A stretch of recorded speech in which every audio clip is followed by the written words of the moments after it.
Well, homelessness is not just a social crisis, it's becoming an environmental problem in the Fraser Valley.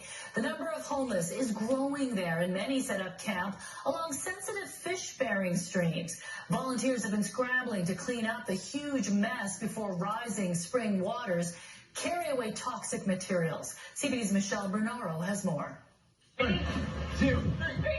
It's a desperate effort by volunteers to clean up a growing environmental problem. To be honest, we will lose all our salmon if we don't take care of it. 15,000 pounds of garbage hauled out of what was a large homeless camp until just recently. It was between 15 to 20 people who were living here in their own temporary made sheds. But the camp just outside Chilliwack's boundaries was mostly abandoned after it caught fire earlier this month. The snow now hiding Crown land scarred by the blaze. Volunteers say each spring the creek rises, meaning garbage can end up polluting nearby waterways.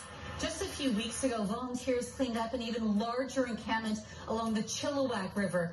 In that case, they pulled out almost 13,000 kilograms of garbage and 1.5 metric tons of metal. Homelessness in Chilliwack is on the rise. The numbers are definitely growing. The last count was 2017 and it was around 300.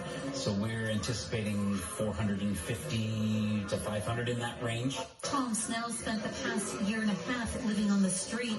It was definitely cold and dangerous. I have a friend who lost part of their foot from frostbite. He's grateful to have recently moved into housing. It's really nice knowing when it's cold, I have a place I can just go and be, and my stuff is safe. The region desperately needs more affordable housing. Housing is probably the biggest factor. I mean, just the lack of affordable housing, supportive housing, and then the more street entrenched a person is who's experiencing homelessness, the harder that journey is to get into housing.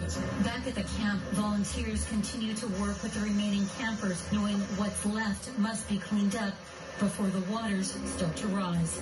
Michelle Bernaro, CTV News, near Chilliwack.